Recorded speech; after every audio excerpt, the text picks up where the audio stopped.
자랑은 무엇입니까? 이런 말씀의 제목입니다. 우리 민족 고유의 명절인 설 명절이 다가오고 있습니다. 우리 성도님들 이제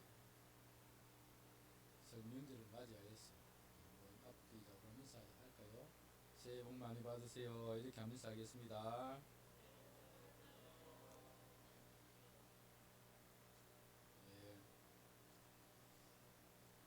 올 한 해 동안 하나님의 복이 여러분에게 충만하시기를 기원합니다.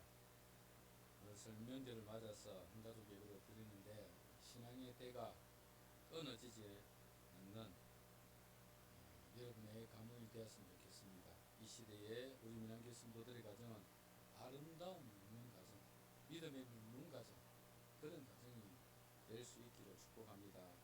오늘은 바울이 자랑에 대해서 우리에게 말씀을 해주고 있습니다. 바울이 말씀하고 있는 자랑이 무엇인지에 대해서 우리가 함께 살펴보려고 하는데, 사람들은 누구나 자신을 자랑하려고 합니다. 자신이 가진 재능이나 능력, 그리고 외모나 재물도 자랑하고 싶습니다. 심지어는 자신의 아는 지인까지도 자랑하고 싶어 합니다. 내가 누구를 아는데 그 사람이 국회의원이다 라고 자랑을 하고 다닙니다. 여러분은 무엇을 자랑하고 살아갑니까? 우리가 이 땅을 살아가면서 무엇을 자랑하며 살아가야 할 것입니까? 오늘 우리 본문에서 이 자랑에 대해서 한번 생각해 보려고 하는데요. 오늘 본문에서는 자랑의 성격에 대해서 세 가지 정도로 우리에게 말씀해 주고 있습니다. 첫 번째는 나만이 아는 비밀한 자랑입니다. 다른 사람은 알기 어렵지만 내 양심이 증거하는 그런 자랑입니다. 은근한 자랑이라고 할 수 있습니다. 여러분도 그런 경험을 해보셨을 것입니다. 다른 사람이 모두 나를 칭찬해도 내 양심이 나들어 너는 버러지 같은 놈이다 라고 하면 나는 버러지 같은 놈입니다. 부끄러워서 고개를 들 수가 없습니다.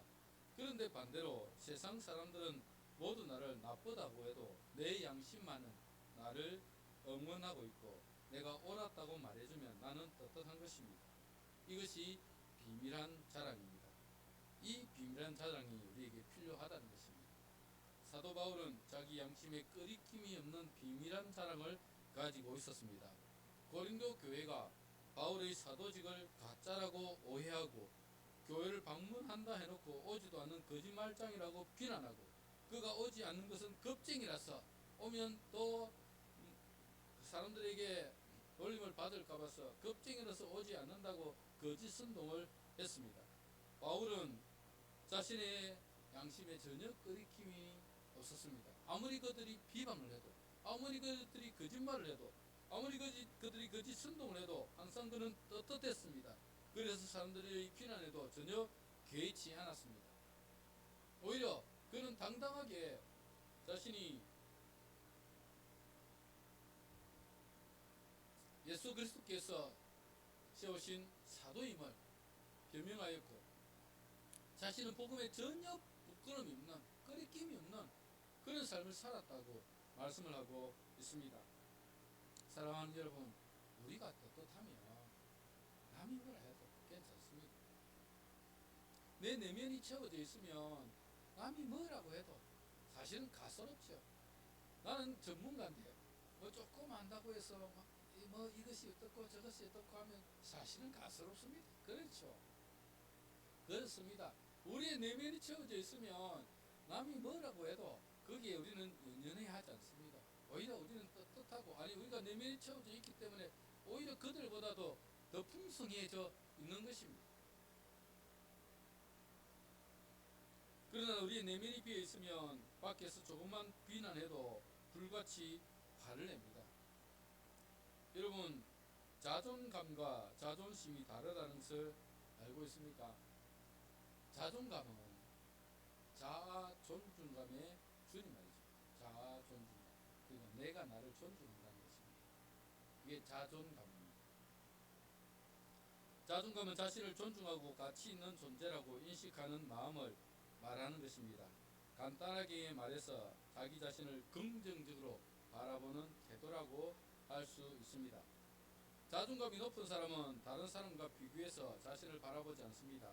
내가 나를 인정하는 것이고 나의 약점과 한계를 있는 그대로 인정하고 수용하는 마음입니다. 반대로 자존심은 자존감과 철자는 비슷하지만 상당한 차이가 있습니다. 자존심은 타인이 자신을 존중하거나 받들어 주기를 바라는 감정입니다. 자존감은 내가 스스로 나에 대한 나를 존중해 여기는 마음인 반면에 자존심은 타인이 나를 존중해 주기를 바라는 마음입니다.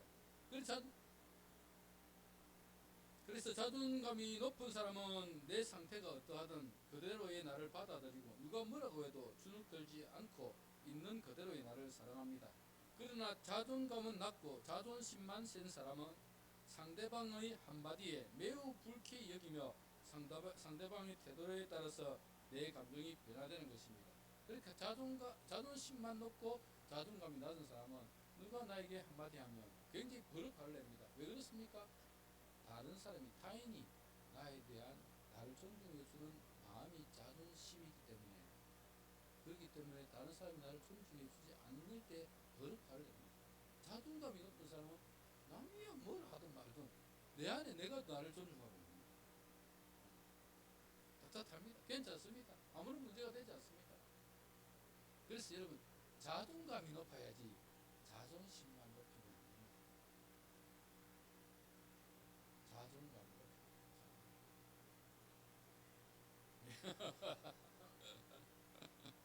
예. 닉 부이치치라는 사람을 아십니까? 닉 부이치치는 1982년 호주 멜번에서 태어났습니다. 그는 태어날 때부터 팔과 다리가 없는 해표지정을 가지고 있었기 때문에 어린 시절 종종 외모와 신체에 대한 차별을 경험했습니다. 닉 부이치치 사진을 본 사람은 아시겠지만 팔다리가 없습니다. 그때 이렇게 막 이상한 거 하나 붙어 있는 이거 말고는 없습니다. 그래서 친구들로부터 놀림을 받거나 자신이 다른 아이들과 다르다는 사실을 그는 뼈저리게 느껴야 했습니다. 이런 경험은 그에게 큰 상처가 되었고 한때는 극심한 우울증에 시달리며 하나님과 사람들에 대해 분노했습니다. 8살쯤 됐을 때 그는 스스로 죽겠다고 욕조에 물을 가득 받아놓고 그 욕조에 붕덩 빠졌습니다. 죽으려고. 다행히 다른 사람들에게 발견되어 목숨을 건졌지만 그 뒤로도 2번이나 더 자살 기도를 했다고 합니다. 이렇게 나락에 빠진 그를 구원했던 것은 바로 사랑이었습니다. 닉 부이치치의 아버지가 목사님이셨어요. 어머니가 사모님이셨고 이 2분이 아이를 낳았는데 그냥 둥글둥글한 아이가 하나 태어났습니다. 팔다리도 없고 그런 아이가 태어났습니다. 그러나 이 부모님은 그 아이를 너무나 사랑했고 계속해서 응원하고 격려를 했습니다. 사랑한다고 너는 다른 사람과 다르지 않다고 평범하다고 그렇게 했습니다. 어릴 때는 그 부모님이 그렇게 이야기하니까 자기가 그런 줄 알았습니다. 다른 사람들도 뭐 비슷한 줄 알았습니다. 그런데 학교를 가보니까 아이들이 놀리기 시작하는 겁니다. 팔다리가 없다고, 외계인이라고, 이상하다고. 그래서 이런 극심한 우울증에 시달리게 되었고 자살까지 시도하게 되었습니다. 그러나 닉의 부모님은 이 아이와 많은 대화를 나누고 끊임없이 그를 사랑하고 그에 대한 격려를 계속해 갔었습니다. 항상 잘했다, 자랑스럽다는 칭찬을 했습니다. 이러한 말들이 가슴에 씨앗처럼 내려 열매를 맺어 결국 13세부터 닉 부이치치는 자신의 장애를 받아들이기 시작했습니다. 닉은 나는 누구와도 다른 아이일 뿐이며 나는 독특한 존재다 라고 생각하고 자신을 있는 그대로 받아들이고 세상을 밝힐 불씨를 내면에서 발견했습니다. 그는 스스로 인생의 한계를 설정하지 않으며 한계는 없다고 믿었습니다. 그리고 이를 실천했는데 그는 장애 학교가 아닌 일반 학교에 진학해서 각종 스포츠 활동은 물론 학생회장까지 하게 되었습니다. 지금은 미국 장애인 비영리 단체인 사지 없는 인생의 대표로 전 세계 300만 명의 사람들에게 희망의 메시지를 전하고 있습니다. 여러분, 이 닉 부이치치가 어릴 때부터 그 아버지로부터 어머니로부터 그 사랑의 감정을 받지 않았다면, 사랑한다는 말을 듣지 않았다면, 잘했다 칭찬을 듣지 않았다면 그 아이는 틀림없이 불행한 삶을 살다가 끝났을 것입니다. 물론 한때 다른 아이들에게 놀림을 받고 비교 대상이 되니까 극심한 우울증에 시달리긴 했지만 그는 이것을 극복했고, 그리고 전 세계에 감동적인 연설을 하며 다니는 사람으로 그가 변화되었습니다. 우리 자녀들에게 자존감을 높여줘야 됩니다. 자녀들에게 네가 그래가지고 뭐 세상에 뭐 하겠나, 이 쓸데없는 놈아, 니네 안 태어났으면 좋겠다, 이런 말 계속 들어보십시오. 그 아이 어떻게 되는지. 정말 쓸모없는 인생으로 변하고 말 것입니다. 그 아이가 스스로 자신을 높여줄 수 있는 자아 존중감이 생길 수 있도록 그 아이를 격려하고 칭찬하고 해줘야 됩니다. 그 아이가 자라는 동안에 그 아이가 스스로 자존감이 생길 수 있도록 끊임없는 격려와 끊임없는 칭찬을 해줘야 합니다. 그래야 그 아이가 그 안에서 그 자아 존중감이, 자존감이 생기는 것입니다. 비난과, 그리고 안 된다는 말, 쓸모없다는 말, 이런 말은 아이에게 하면 안 되는 것이 다행입니다.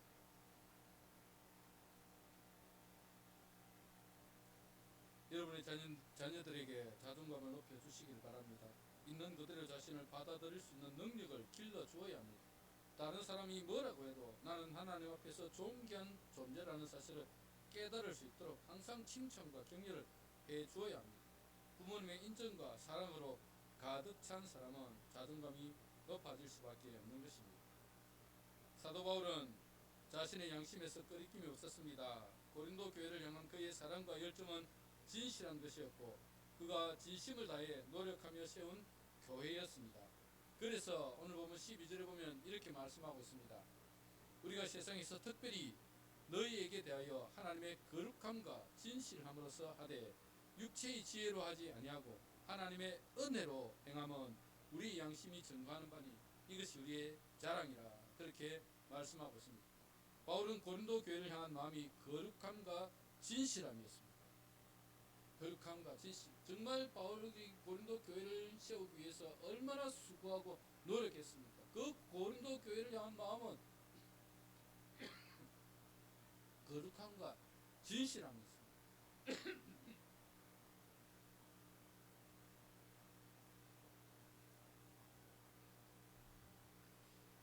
바울은 정말 이 고린도 교회를 그렇게 사랑했고 그 교회를 세우기 위해서 끊임없이 노력했습니다. 그리고 자신의 육체로 행한 것이 아니라 하나님의 은혜로 행하였다라고 말씀하고 있습니다. 그래서 하나님의 은혜로 세워진 교회가 너희 고린도 교회이고 이것이 나의 자랑이다, 이것이 우리의 자랑이다 라고 말씀을 하고 있습니다. 바울의 자랑은 고린도 교회였습니다. 바울의 자랑은 그 고린도 교회를 세우기 위해서 그렇게 노력했던 진실함과 거룩함이었고 하나님의 은혜로 그 교회를 세우기 위해서 노력했던 그의 열정이었습니다. 이것이 우리의 자랑이다라고 말씀하고 있는 것입니다. 그래서 바울은 주위의 어떤 비방이나 협박에도 굴하지 않았습니다. 다른 사람이 뭐라고 해도 바울 사도는 그것 때문에 주눅들지 않았습니다. 다만 교회가 깨어질까, 혹시라도 이것 때문에 교회가 깨어지지는 않을까, 그 걱정이었지. 다른 사람이 무슨 말을 해도 그가 사도가 아니니, 그가 거짓말쟁이니, 그가 비겁쟁이니, 이런 말, 온갖 말이 다 들려왔지만 그것에 의해서 그의 삶이 잘 되지 않았습니다.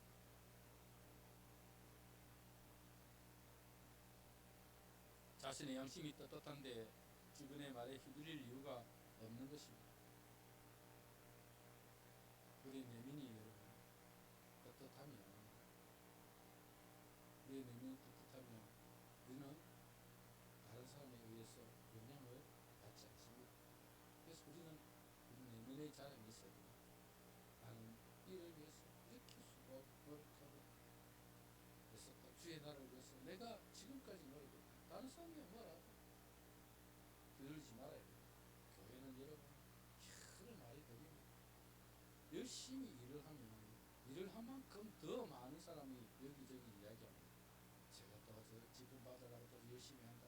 우리 교회는 안 받으라고 그렇게 노력하는데 다른 교회 가면 그 직분 받는다고 막 그렇게 한다고 비방하고 막 그래 합니다.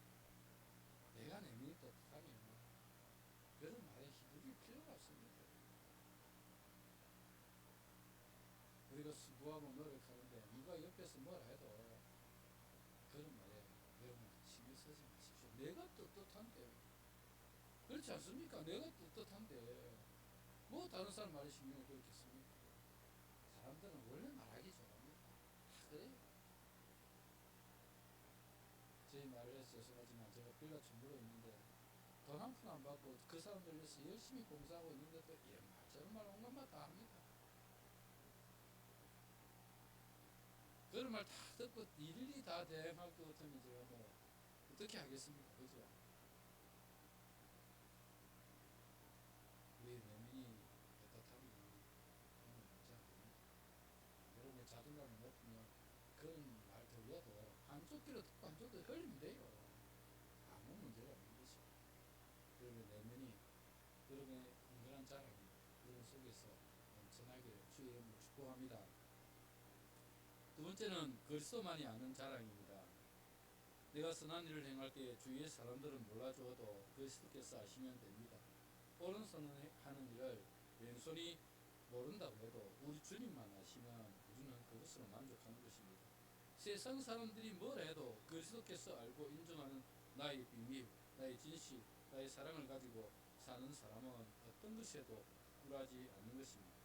바울은 언제나 십자가만을 붙들고 살았습니다. 갈라디아서 6장 14절에 보면 이렇게 말씀을 하고 있습니다.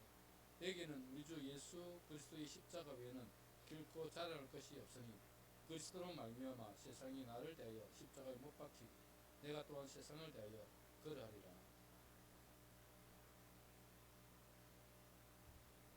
바울의 자랑은 오직 십자가뿐이었습니다. 물론 그가 전에는 십자가가 아니라 자기가 가지고 있는 것들을 자랑했습니다. 빌립보서 3장 5절에서 6절에 보면 이렇게 말씀을 하고 있습니다. 나는 8일 만에 할례를 받고 이스라엘의 족속이요 베냐민 지파요 히브리인 중에 히브리인이 율법으로는 바리새인이요 열심으로는 교회를 박해하고 율법의 의로는 흠이 없는 자라. 그가 예수님을 만나기 전에는 자신이 신분이, 자신의 가문이, 자신이 어떤 학문을 했는지, 자신이 어떤 열심을 가지고 있었는지 그런 것들이 자랑스러웠습니다. 그러나 그는 예수님을 만난 이후에 자신이 가지고 있던 이 모든 것들은 예수 그리스도를 아는 지식에 비하면 아무 가치가 없는 것이라고 고백을 합니다. 빌립보서 3장 7절에서 9절 상반절에 보면 이렇게 기록되어 있습니다. 그러나 무엇이든지 내게 유익하던 것을 내가 그리스도를 위하여 다 해로 여기고 또한 모든 것을 해로 여김은 내 주 그리스도 예수를 아는 지식이 가장 고상하기 때문이라. 내가 그를 위하여 모든 것을 잃어버리고 배설물로 여김은 그리스도를 얻고 그 안에서 발견되려 함이니. 사도 바울은 예수님을 만나기 전과 만난 이후에 자랑이 바뀐 사람입니다. 그렇지 않습니까? 예수 믿기 전에는 자기가 가지고 있던 것이 자랑스러웠습니다. 자기가 배운 것이 자랑스러웠습니다. 자기가 하고 있는 일이 자랑스러웠습니다. 교회를 박해하는 일이 자랑스러웠습니다. 그런데 예수님을 만난 이후에는 자기가 자랑할 것은 오직 십자가밖에 없다. 그렇게 고백하고 있습니다.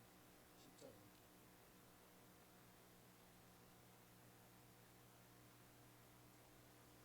다메섹 도성에서 예수님을 만난 바울의 삶은 완전히 바뀌었습니다. 교회를 박해하고 예수 믿는 자들을 잡아오기 위해 다메섹으로 가던 그를 예수님을 만나 주셨고 그에게 새로운 사명을 주셨습니다. 이방 땅에 가서 복음을 전하여 교회를 세우고 영혼을 구원하라고 이방인의 사도로 세워주셨습니다. 그때부터는 그는 복음을 위해 목숨까지 내놓았던 위대한 전도자가 되었습니다. 로마서 1장 16절에 보면 그는 이렇게 말씀합니다. 내가 복음을 부끄러워하지 아니하노니 이 복음은 모든 믿는 자에게 구원을 주시는 하나님의 능력이 됩니다. 여러분, 바울은 복음을 부끄러워하지 않았습니다. 바울이 복음을 부끄러워하지 않는다고 말씀하시는 것은 복음을 부끄러워하는 사람도 있었다라는 것입니다. 아니, 많은 사람들이 복음을 부끄러워했습니다. 왜냐하면 예수 그리스도의 복음은 십자가를 통해 나타났기 때문에 그렇습니다. 예수님은 십자가를 지고 십자가 위에서 돌아가셨습니다. 2000년 전에는 이 십자가가 가장 끔찍한 사형 형벌이었습니다. 사회적으로 용서받을 수 없는 죄를 지은 정치범이나 흉악범들에게 내렸던 형벌이 바로 이 십자가 형벌이었습니다. 이 십자가 형벌은 너무나 가혹한 형이었기 때문에 로마 시민권을 가진 사람에게는 집행하지 않았습니다. 정복민이나 하층민의 흉악범들을 제거하기 위해서만 사용했습니다. 그래서 일반 사람들이 생각할 때는 십자가는 자랑스러운 것이 아니라 부끄러움의 상징이요 수치스러움의 상징이었습니다. 한번 생각해 보십시오. 우리 가족 중에 누구가 십자가형에 처했습니다. 그래서 십자가형을 받아 죽었습니다. 십자가형을 받았다는 것은 가장 흉악한 사람에게 내려졌던 형벌이기 때문에 그는 정말 흉악한 일을 행했던 사람입니다. 그래서 부끄러웠습니다. 십자가라는 것은 정말 부끄러움의 상징이었습니다. 이방인들에게는 이 십자가가 너무 부끄러운 사형 형태였습니다. 그러나 유대인들에게도 마찬가지로 부끄러움의 상징이었습니다. 구약 성경에 보면 나무에 달려 죽은 사람은 하나님의 저주를 받은 자다라는 표현이 나옵니다. 그래서 나무에 달려 죽은 자는 하나님의 저주를 받은 자이기 때문에 이 십자가에 달려 죽은 자는 하나님의 저주를 받은 부끄러운 사람이라고 생각을 했습니다. 유대인들은 이런 뿌리 깊은 의식이 있었기 때문에 저주받아 죽은 예수님을 믿는 것은 참으로 어리석고 부끄러운 일로 여겼습니다. 그러나 바울은 이 복음을 부끄러워하지 않는다고 말씀하고 있습니다. 그리고 이 복음을 위해서 그는 전생애를 바쳤습니다. 누가 알아주기를 바라는 것이 아닙니다.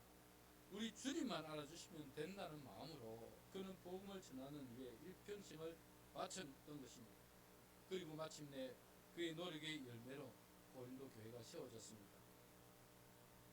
바울은 자신이 모든 것을 바쳐 이렇게 고린도 교회를 세웠고 이 고린도 교회가 바로 자신의 자랑이다라고 말씀하고 있습니다. 사실은 고린도 교회뿐만 아니라 모든 이방인의 교회, 바울이 세웠던 이방인의 모든 교회, 빌립보 교회, 에베소 교회, 바울이 세웠던 여러 교회들이 다 바울의 자랑들이었습니다. 그만큼 그는 이방인의 사도가 되어서 이방 땅에 나가서 복음을 전하며 자기의 모든 것을 바쳐서 세웠던 교회, 그 교회가 바울은 자신의 자랑거림을 말씀하고 있는 것입니다.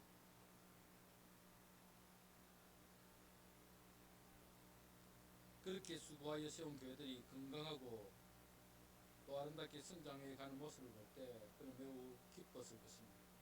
주님 앞에 섰을 때 바울은 이 교회들을 자랑할 것이고 교회들도 자신을 자랑할 것이라고 확신합니다. 오늘 보면 14절을 보시면 이렇게 기록되어 있습니다. 너희가 우리를 부분적으로 알았으나 우리 주 예수의 날에는 너희가 우리의 자랑이 되고 우리가 너희의 자랑이 되는 그것이라. 주님 앞에 섰을 때의 바울의 자랑은 고린도 교회를 비롯한 그가 세운 모든 교회들일 것입니다. 주님 앞에 섰을 때 바울은 주님 앞에 제가 이방인의 사도로 시험을 받았고 제 모든 생애를 바쳐서 이런 교회들을 세웠습니다. 이들이 바로 나의 자랑입니다 라고 말했을 것입니다. 그리고 그 교회들도 이 바울이 그 교회들의 자랑이었습니다. 그렇지 않습니까? 위대한 이방인의 사도 바울이 우리 교회를 세웠다. 얼마나 자랑거리가 되겠습니까?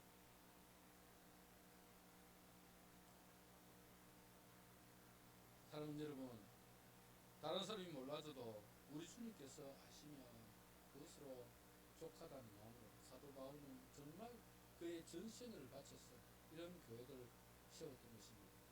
여러분도 주의 일을 하면서 다른 사람이 알아주겠지 이런 마음이 혹시 있을지도 모르지만 그보다 더 우리 주님이 알아주시면 좋겠다 그런 마음으로 주의 교회를 섬겨보시면 그게 더 기쁨이고 그게 더 행복한 일이 될 것입니다.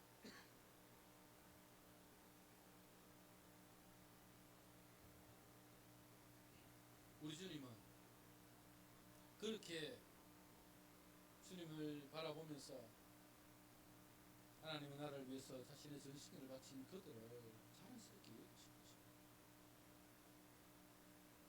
사도 바울에 대해서 주님께서 이 사도 바울은 나의 자랑이다 이런 말은 성경에 나오지 않습니다.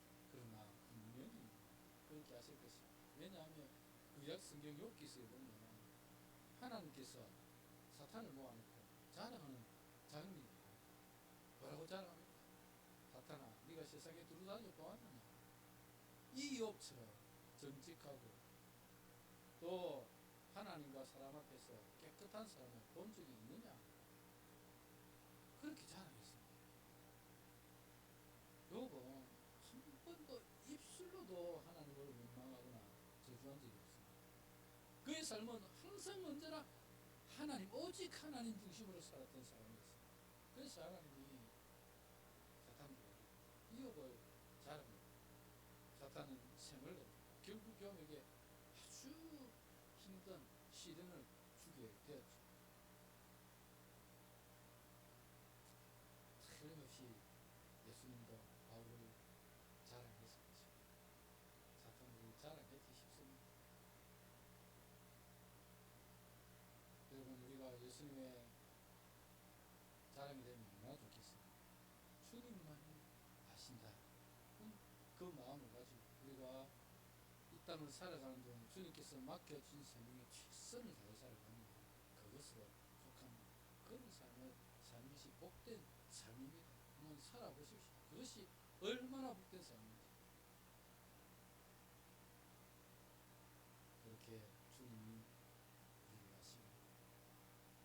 주님이 자랑스러워할 만한 그런 삶을 살아간다면 우리 인생은 복된 인생이다 라는 것을 기억하며 주님의 자랑이 되시기를 소망합니다. 마지막 세 번째로 미래지향적이고 종말론적인 자랑입니다. 자랑이 과거에만 있다면 서글픈 일일 것입니다. 과거의 자랑도 소중하지만 미래의 자랑이 더 가치가 있습니다. 왕년에는 내가 뭐였는데 라고 큰 소리 쳐봐야 지금 처한 상이 미천하다면 누구도 그를 존경하지 않을 것입니다. 그럼 제가 전에 건설 현장에서 일을 하다 보면 건설 현장에 다양한 사람이 옵니다. 그 사람들 중에는 옛날에 내가 이 처음 덤퍼 트럭이 올 때 내가 덤퍼 트럭을 몰면서 돈을 수천억을 벌었다 수천억까지 아니고 수억을 벌었다. 그래서 땅 집도 사고 막 그래 했다. 그런 이야기를 하는 사람들이 꽤 있어요, 여러분. 전에 그래서 살아도 지금은 나를 버리고 지금 하루 벌어 먹고 살겠다고 일용직 나오는 사람들 많아요. 왕년에 내가 이랬다 저랬다 하는 사람들 지금 보면 그렇게 살아갑니다. 그 뭐가 가치가 있습니까? 가구에 사로잡혀 헤어나지 못하는 사람이 있다면 그보다 불행한 사람은 없을 것입니다. 우리 자랑은 미래적 자랑이 되어야 할 것입니다. 가정의 예를 들어봐도 그렇습니다. 우리의 선조보다 더 위대한 후손들이 태어나는 것이 더 가치 있는 일일 것입니다.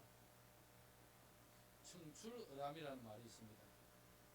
청출어람이라는 말이 뭐냐면 쪽에서 뽑아낸 푸른 물감이 쪽보다 더 푸르다 이 말입니다. 그러니까 쪽이라고 하는 식물에서 이렇게 물감을 빼냈는데 그게 더 쪽보다 더 푸르다는 겁니다. 이것은 제자나 후배나 스승이나 선배보다 그 제자가 나음을 비유적으로 이루는 말입니다. 그러니까 여러분 청출어람해야 합니다. 우리 민안교회는 훌륭한 믿음의 사람들이 나와야 합니다. 훌륭한 정치인도 나오고 기업가도 나오고 의사나 변호사도 나와야 합니다. 특별히 사도 바울보다 위대한 목사가 우리 민항기에서 나왔으면 좋겠습니다. 청출어람의 우리 민항기 다음 세대들이 더욱 훌륭한 인재들이 많이 나와야 하지 않겠습니까? 미래가 밝은 교회가 비전이 있습니다. 젊은이들이 민항교에서 배우고 자라고 성장해 가는 것이 얼마나 복된 일인지 모릅니다. 저도 할 수 있으면 우리 학생들에게 뭐라도 하나 더 가르치고 싶고 그래요. 제가 뭐 잘하는 게 별로 없기 때문에 기타라도 열심히 가르쳐서 좀 학생들이 기타를 좀 잘 치고 좀 그렇게 했으면 하는 바람들이 있습니다. 좀 제가 여유가 있으면 좀 이렇게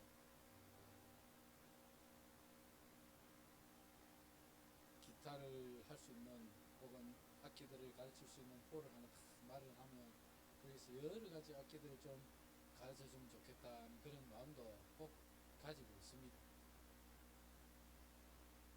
저도 배우고 싶고 저도 아직도 배움에 대한 열정이 가득합니다. 여러분 모르시겠지만 여러 가지 악기들도 많이 배우고 싶고 조금 여유가 있으면 피아노도 좀 더 배우고 싶어요. 배워가지고 피아노도 좀 잘 치고 싶고 색소폰도 지금 배우다가 이게 색소폰이 소리가 크니까 연습할 데가 없어요. 이것도 좀 잘 불고 싶고 그렇습니다. 어쨌거나 좀 제가 잘 배우고 또 잘 가르쳐서 청출어람하는 그런 교회가 되면 참 좋겠다는 그런 마음들이 있습니다.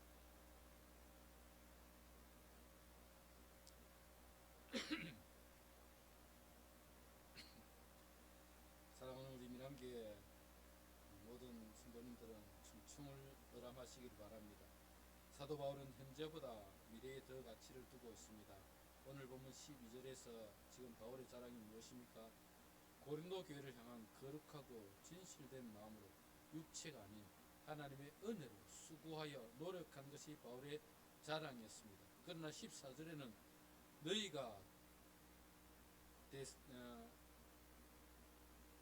우리를 아는 것 같이 우리 주 예수의 날에 너희가 우리의 자랑이 되고 우리가 너희의 자랑이 되는 것이라 라고 하면서 미래에는 너희 고린도 교회가 나의 자랑이 되고 나도 너희 고린도 교회의 자랑이 되는 것이다 라고 말씀하고 있습니다.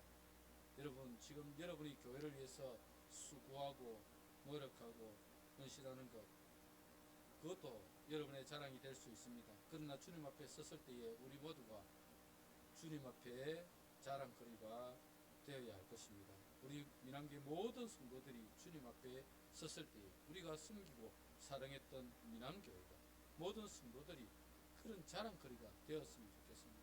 주님 앞에 섰을 때에 제가 민항교회에서 정말 가르치고 노력하여서 청출어람하여서 우리 민항교회를 거쳐간 많은 사람들이 정말 훌륭하고 위대한 하나님의 일꾼들이 세워졌다 하면 얼마나 저에게 자랑거리가 되겠습니까?